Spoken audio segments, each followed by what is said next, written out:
Hello, this is Mrs. Liu. Today we're going to look at this chemistry question on acids. Which of the following shows the wrong reason or step in salt preparation methods? This first method is titration. We add normally acid to alkaline using titration. Add solution drop by drop when the endpoint is near to ensure that an accurate volume of solution is added. Is it correct? Yes, it's correct. We use burette to add the solution until the indicator changes color. For ionic precipitation is to prepare insoluble salts. We add two solutions together, then we wash the residue with distilled water to ensure contaminants do not remain, to ensure the reactants do not remain as contaminants. Yes, that is correct.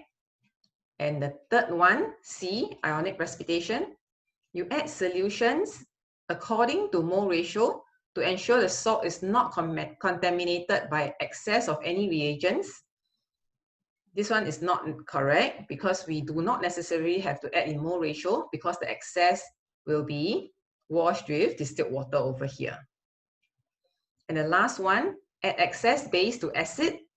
Add base until it stops dissolving. Ensure that no more acid remains in the solution.